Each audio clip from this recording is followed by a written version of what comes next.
સ્તવન કરું, સ્તવન કરું, સ્તવન કરું ઈસુ તારું. વચન સુણીને ગ્રહણ કરું સહુ, તેને પંથે ચાલું.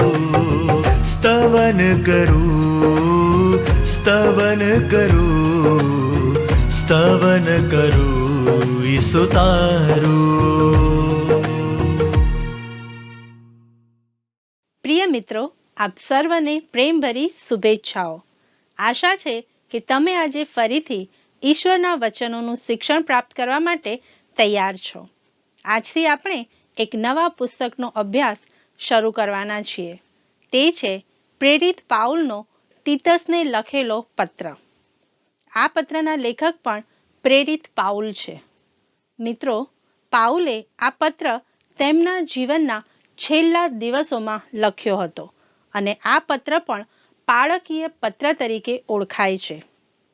પહેલી સદીમાં જેમ જેમ મંડળી વૃદ્ધિ પામતી ગઈ અને લોકો વિશ્વાસમાં આવતા ગયા, તેમ તેમ મંડળીઓમાં જૂઠા શિક્ષણનો અને ઉપદેશોનો પગપેસારો થતો ગયો.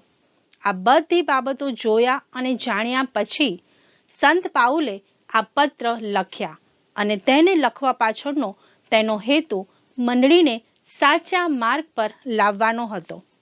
જો કે આ પત્રો ચોક્કસ વ્યક્તિને સંબોધીને લખાયા હતા, પરંતુ તેમાં સમગ્ર મંડળીનો ઉલ્લેખ થાય છે. આજના સમયમાં પણ આપણી મંડળીને આવા પત્રોની તાત્કાલિક જરૂરિયાત છે. તો ચાલો મિત્રો, આપણે તેના પત્રના પરિચયથી આપણો અભ્યાસ શરૂ કરીએ.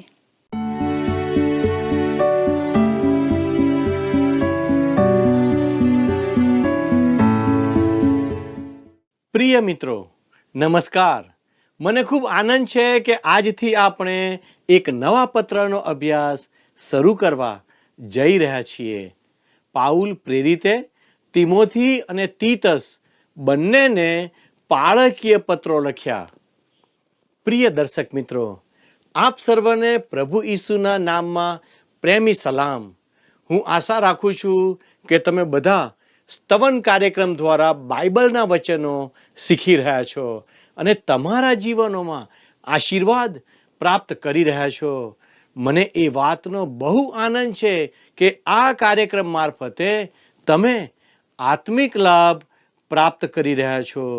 જો આજે કોઈ દર્શક મિત્ર એવા છે કે જે પ્રથમવાર આ કાર્યક્રમને નિહાળી રહ્યા છે, તો હું તેમને જણાવવા માંગુ છું કે આ એક બાઇબલ અભ્યાસ કાર્યક્રમ છે, જેમાં આપણે ઈશ્વરના વચનોનો ક્રમબદ્ધ રીતે અભ્યાસ કરીએ છીએ અને શીખીએ છીએ.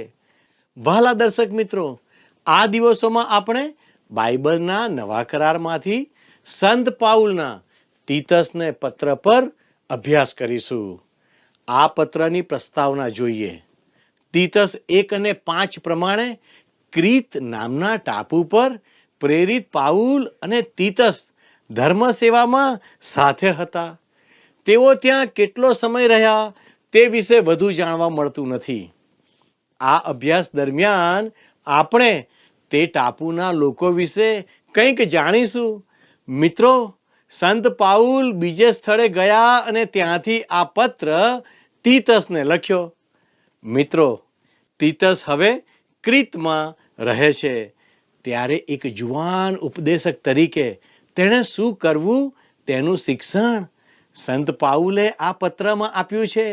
વહાલા દર્શક મિત્રો, આ પત્ર આશરે ઈસવીસન 64 થી 67ની સાલમાં લખવામાં આવ્યો હશે. પ્રેરિતોના કૃત્યોમાં સંત પાઉલ અને તીતસની ક્રીત ટાપુ પરની સેવાઓ વિશે કોઈ વર્ણન કરવામાં આવ્યું નથી. તે બતાવે છે કે પ્રેરિતોના કૃત્યોના પુસ્તકમાં શરૂઆતની મંડળી વિશેની સર્વ વાતો નોંધવામાં આવી નથી. તેમાં ખૂબ ઓછો અહેવાલ આપવામાં આવ્યો છે અને ફક્ત 2 પ્રેરિતોની ધર્મ સેવાઓને વધારે પ્રાધાન્ય અપાયું છે. પ્રથમ ભાગમાં પિત્તરની સેવાઓ અને બીજા ભાગમાં સંત પાઉલની સેવાઓ. વળી આ બંને પ્રેરિતોની સંપૂર્ણ સેવાનું વર્ણન તેમાં કરવામાં આવ્યું નથી. વહાલા દર્શક મિત્રો, થેસાલોનિકીઓની મંડળીને 2 પત્રો લખવામાં આવ્યા અને તેમાં સંત પાઉલ ખ્રિસ્તના પુનરાગમન પર સૌથી વધુ ભાર મૂકે છે. વિશ્વાસીઓ માટે આ પ્રકાશિત અને સુંદર આશા હતી. સંત પાઉલે પોતાની શરૂઆતની સેવામાં પ્રભુના પુનરાગમન ઉપર ભાર મૂક્યો હતો, પણ પાછળથી તેનો મુખ્ય વિષય પ્રભુના પુનરાગમન સંબંધી ન હતો. તિમોથીને અને તીતસને સંત પાઉલે એક જ સમયગાળામાં આ પત્રો લખ્યા હતા. આ સમયમાં પ્રેરિત પાઉલની સેવાઓનો અંતિમ સમય હતો. વહાલા દર્શક મિત્રો, તીતસ 2 અને 13 સંત પાઉલ લખે છે કે અને ધન્ય આશા પ્રાપ્તિની ઘડીની અને મહાન દેવ તથા આપણા તારનાર પ્રભુ ઈસુ ખ્રિસ્તના મહિમાના પ્રગટ થવાની રાહ જોવી. પ્રિય મિત્રો, સંત પાઉલ મંડળી માટે જે આશીર્વાદિત આશા રાખતો હતો તે તેણે ગુમાવી ન હતી. હું માનું છું કે તે તો પ્રકાશિત આશા હતી અને આજે પણ તે વધારે પ્રકાશિત આશા છે. આ ખાતરીપૂર્વક આશાનું ભવિષ્ય વચન 2 પિત્તર 1 અને 19 છે. તે જણાવે છે, તેને અંધારે ઠેકાણે પ્રકાશ કરનાર દીવા જેવા જાણીને જ્યાં સુધી પો ફાટે ને સવારનો તારો તમારા અંતઃકરણમાં ઉગે ત્યાં સુધી તમે તેના પર ચિત્ત લગાડો તો સારું.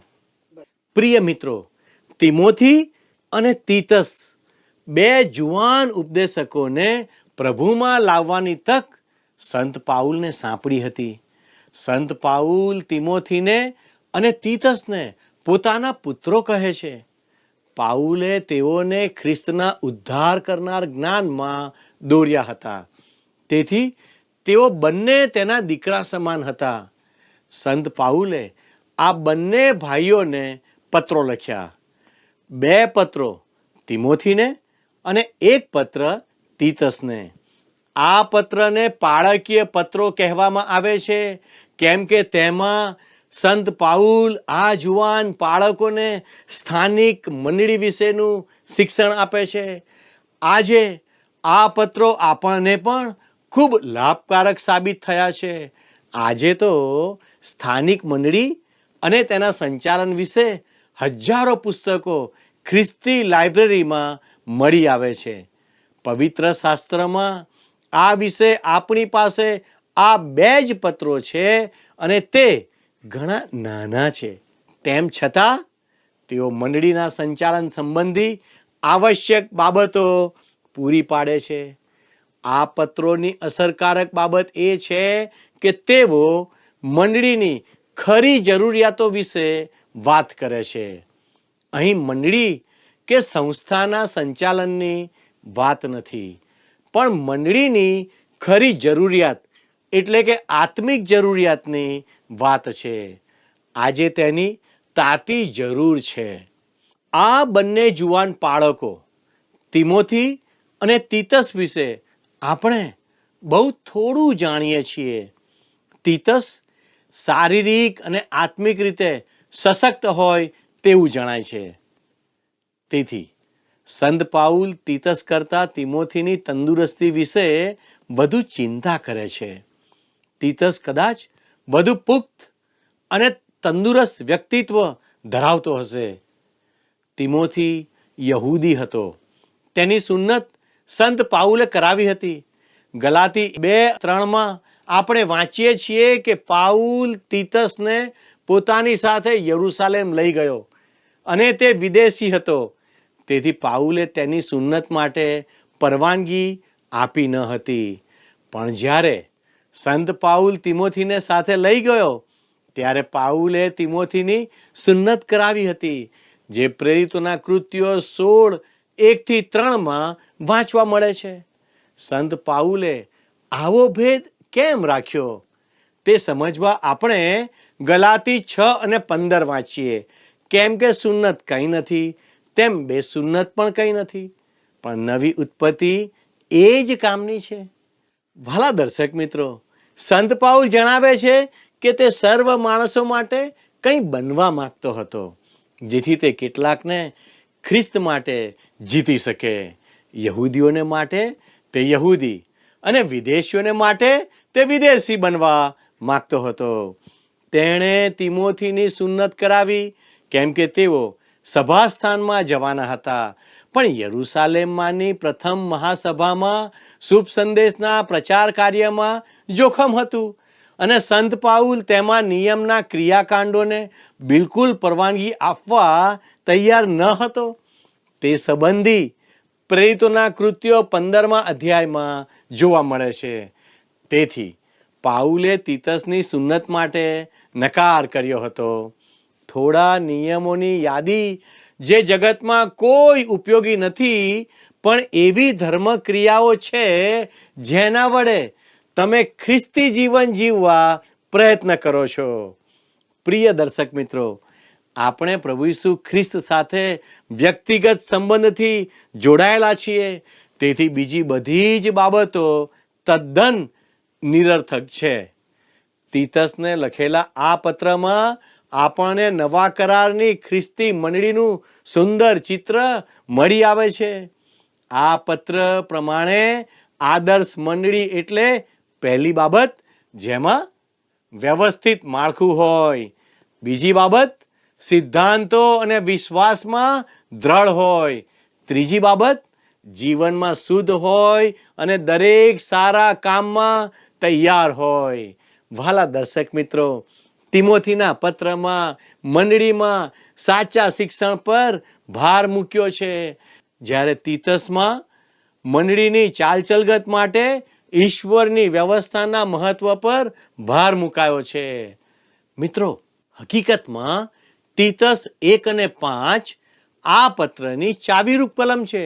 જે કામો અધૂરા છે તે તું વ્યવસ્થિત કરે, અને તને મેં જે આજ્ઞા આપી હતી તે પ્રમાણે તું નગરે નગર વડીલો ઠરાવે માટે મેં તને ક્રીતમાં રાખ્યો. ક્રીતની મંડળીઓને વ્યવસ્થિત કરવા માટે તીતસને સંત પાઉલે જવાબદારી સોંપી હતી.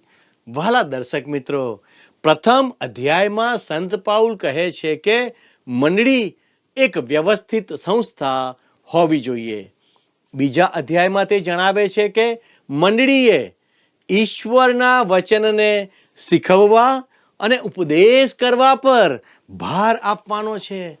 પણ શુભ ઉપદેશને જે શોભે છે તે વાતો તારે કહેવી, જે તીતસ 2 અને 1માં નોંધવામાં આવ્યું છે. ઈશ્વરના વચનનું શિક્ષણ જે મંડળીના સાચા સિદ્ધાંતો બનવા જોઈએ. મંડળી સૈદ્ધાંતિક રીતે એટલે વિશ્વાસ અને માન્યતાઓમાં દ્રઢ થવી જોઈએ. અધ્યાય 3માં જણાવ્યું છે કે મંડળીએ સારા કૃત્યો કરવાના છે. તેઓએ રાજસત્તાને આધીન રહેવું, અધિકારીઓના હુકમો માનવા અને સર્વ સારા કામ કરવામાં તત્પર રહેવું. એવું તેઓના સ્મરણમાં લાવો, જે તીતસ 3 અને 1માં દર્શાવવામાં આવ્યું છે. બીજા શબ્દોમાં, મંડળી વિશ્વાસથી ઉદ્ધાર પામી છે, તેણે કૃપાથી જીવવાનું છે અને તેના સારા કૃત્યો વડે જગત આગળ તેનો વિશ્વાસ પ્રદર્શિત કરવાનો છે. વહાલા દર્શક મિત્રો, આજે આ ત્રણેય બાબતો મુજબ જીવતી મંડળી ખૂબ જ ઓછી જોવા મળે છે. કોઈ મંડળી એક બાબત પર ભાર મૂકે છે તો કોઈ બીજી બાબત પર ભાર મૂકે છે, પણ ત્રણેય બાબતો પર મંડળીમાં ભાગ્યે જ ભાર મુકાય છે. હવે આ દરેક બાબત આપણે સમજીએ. પહેલી બાબત, મંડળીમાં વ્યવસ્થિત માળખું હોવું જોઈએ. પ્રેરિત પાઉલે કરિન્થની મંડળીની વ્યવસ્થા વિશે પત્રો લખ્યા અને જણાવ્યું કે તેઓએ સુંદર અને વ્યવસ્થિત બનવાનું છે. તમે તે 1 કોરિન્થી 14 અને 40માં જોઈ શકો છો. ઘણીવાર મંડળીમાં અવ્યવસ્થા જોવા મળે છે. ઘણીવાર તેનું કારણ એ હોય છે કે થોડા અધિકારીઓ મંડળીની બધી બાબતોને પોતાના હાથમાં લઈ લે છે.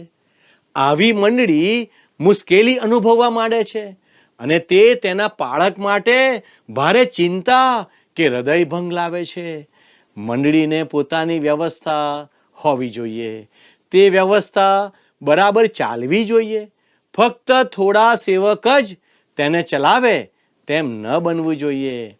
વાલા મિત્રો, બીજી બાબત, મંડળીઓમાં સત્ય આધારિત સિદ્ધાંતો પર ભાર મૂકવો.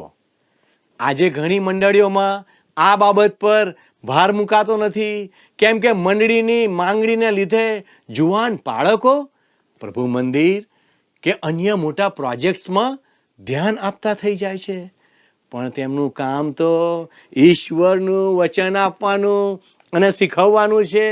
તેના કરતાં તેઓએ વિશ્વાસની બાબતો કે સત્યો જે માણસોના જીવન બાંધે છે તેના પર ભાર મૂકવો જોઈએ. ભૌતિક બાંધકામો ગમે ત્યારે તૂટી પડશે કે નકામા થઈ જશે.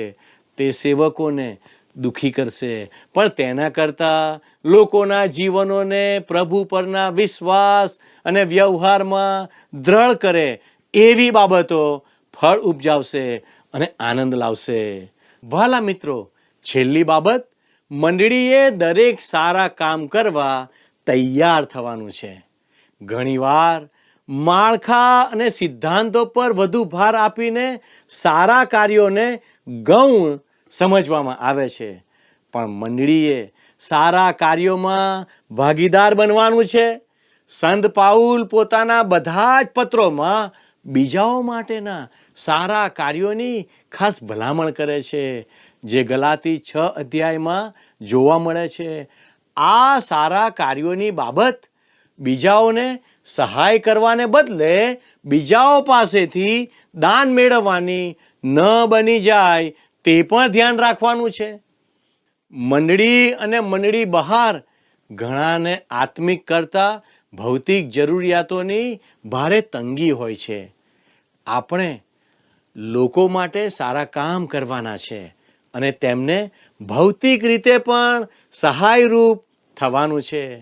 મિત્રો, આનંદની વાત એ છે કે ઘણી મંડળીઓ સમાજ સેવાના કાર્યોથી બીજાઓને મદદરૂપ થાય છે. સરકાર પણ ગરીબોને મદદરૂપ બનવા અને જીવન સુધારવા પ્રયત્નો કરે છે. સમાજમાંના એકલા અટુલા, નિસહાય, વિધવા, અનાથ અને તજાયેલા લોકોને આજે આપણી સેવાની ખૂબ જરૂર છે. ઘણી ઉદારમતવાદી મંડળીઓ ફક્ત સારા કાર્યો અને સમાજ સેવા પર જ ભાર મૂકે છે અને વ્યવસ્થા અને સિદ્ધાંતોને ભૂલી જાય છે. તે પણ યોગ્ય નથી. પ્રેરિત પાઉલે જણાવેલી ત્રણેય બાબતો જ્યાં સુધી મંડળીમાં સરખી રીતે ન હોય ત્યાં સુધી આપણે પોતાની મંડળીને નવા કરારની મંડળી કે યોગ્ય મંડળી કહી શકતા નથી. મિત્રો, આવો આપણે તીતસના પત્રની રૂપરેખાને જોઈએ. 1. મંડળી એક સંસ્થા કે માળખું છે. 2. મંડળીએ ઈશ્વરના વચનનું શિક્ષણ અને ઉપદેશ આપવાના છે. 3. મંડળીએ સારા કાર્યો કરવાના છે. વાલા મિત્રો, તીતસના પત્રમાં મંડળીની ચાલચલગત માટે ઈશ્વરની વ્યવસ્થાના મહત્વ પર ભાર મુકાયો છે. તીતસ 1 અને 5 આ પત્રની ચાવીરૂપ કલમ છે. તેમાં લખ્યું છે, જે કામો અધૂરા છે તે તું વ્યવસ્થિત કરે અને તને મેં જે આજ્ઞા આપી હતી તે પ્રમાણે તું નગરે નગર વડીલો ઠરાવે, માટે મેં તને ક્રીતમાં રાખ્યો. મિત્રો, આવો આપણે આપણી મંડળી વિશે વિચાર કરીએ. સંત પાઉલે જે બાબતો જણાવી છે તે શું આપણી મંડળીમાં છે? શું આપણી મંડળી બીજી મંડળીઓ માટે નમૂનો પૂરો પાડનાર છે?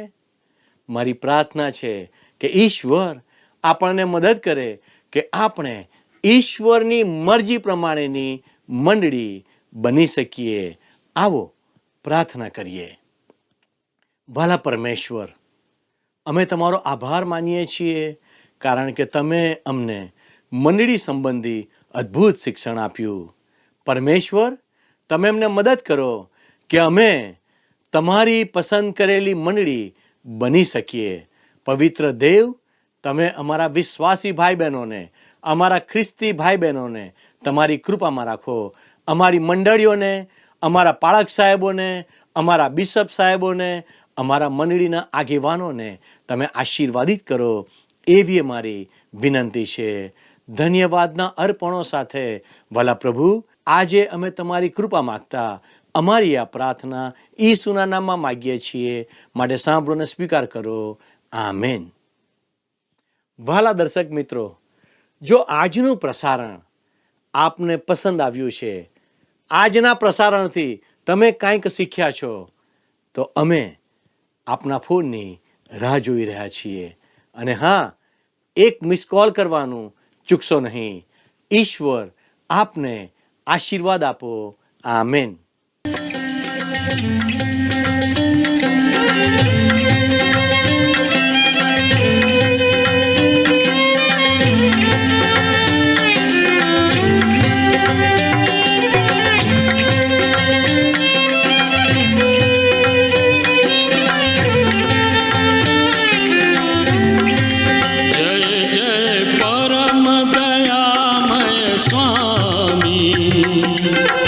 स्मारक गान करो रे, जय जय परम दयामय स्वामी, स्मारक गान करो रे, जय जय यीशु दयामय स्वामी, स्मारक गान करो रे, जय जय यीशु दयामय स्वामी, स्मारक गान करो रे, जय जय परम दयामय स्वामी, स्मारक गान करो रे.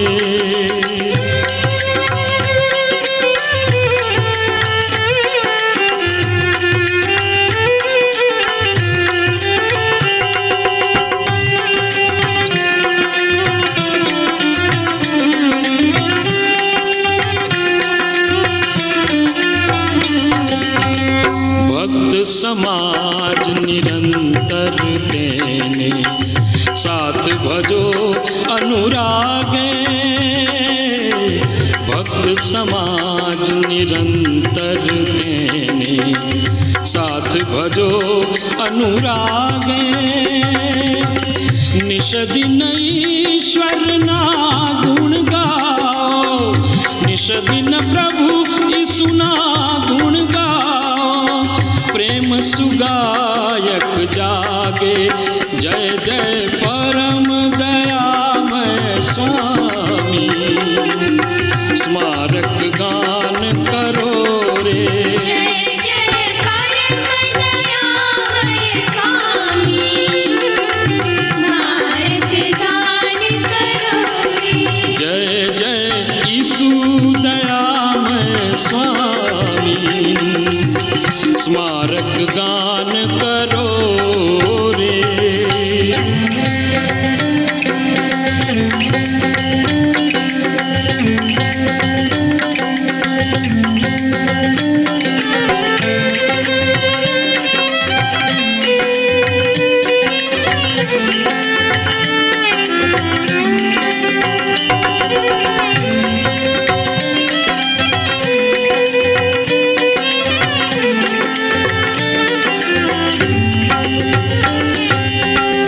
ईश्वर कृत तन जीव हमारा, अद्भुत कार्य अनूपा,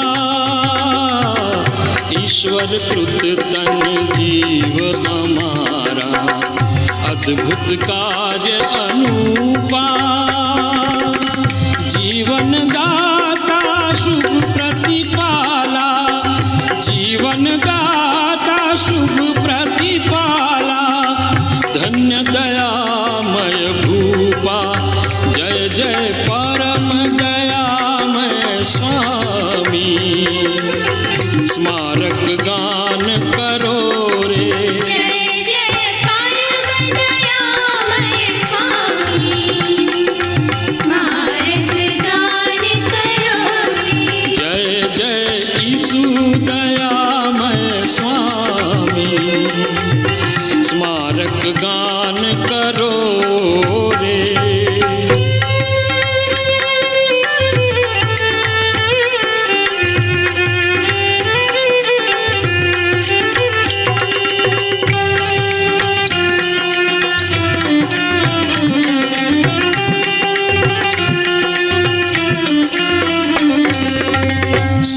जग जोग करे तुझ सेवा शुभ शुभ साध उठावी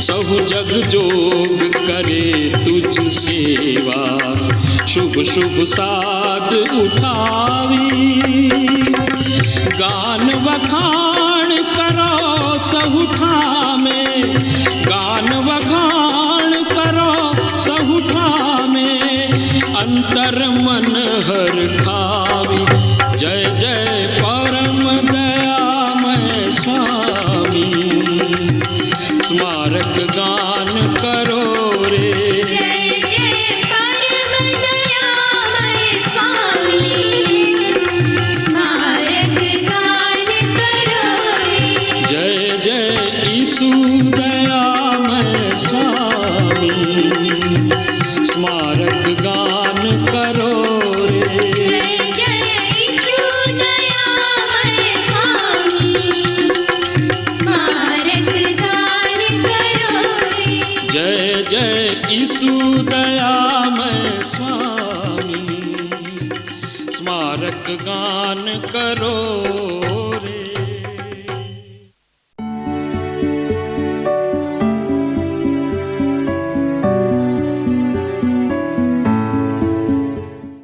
પ્રિય મિત્રો, આજે આપણને જાણવા મળ્યું કે સંત પાઉલ સાચા સિદ્ધાંતનું પાલન કરવાના મહત્વ પર ભાર મૂકે છે. તે માટે ખોટા શિક્ષણનું ખંડન કરવું જરૂરી છે. મંડળીઓમાં વડીલો અને આગેવાનો માટે જરૂરી નૈતિક અને આધ્યાત્મિક લાયકાતો હોવી જોઈએ, જે બાબત આજની મંડળીઓને પણ લાગુ પડે છે. વિશ્વાસીઓને સારા કાર્યો દ્વારા પોતાનો વિશ્વાસ દર્શાવવા માટે પ્રોત્સાહિત કરવા જોઈએ. ઈશ્વરની કૃપા જ તારણ આપી શકે છે. વિશ્વાસી લોકોએ સારા નાગરિક બનવા, અધિકારીઓના હુકમોનું પાલન કરવા અને દરેક સારા કાર્ય માટે તૈયાર રહેવું જોઈએ. મૂર્ખ વિવાદો અને વિભાજનકારી વ્યક્તિઓથી દૂર રહેવું જોઈએ. મિત્રો, શું તમે સાચા સિદ્ધાંતોનું પાલન કરવા અને જૂઠાનો ત્યાગ કરવા પ્રયત્ન કરશો? મિત્રો, આજનો પ્રશ્ન છે, સંત પાઉલે કોની સુન્નત કરાવી હતી? એ. લૂક, બી. તિમોથી, સી. તીતસ અને ડી. માર્ક. મિત્રો, ગત પ્રશ્નનો જવાબ છે સી. ન્યાયીપણાના. મિત્રો, જો આપને આજનું પ્રસારણ ગમ્યું છે તો આવતીકાલે આ જ સમયે આગળના અભ્યાસમાં અમારી સાથે જોડાશો અને તમારા મિત્રોને પણ સ્તવન બાઇબલ અભ્યાસની માહિતી આપશો.